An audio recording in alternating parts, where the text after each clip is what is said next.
وقولوا للناس حسنا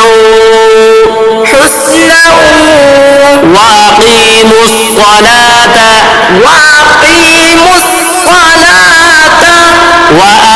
وآتوا الزكاة ثم توليتم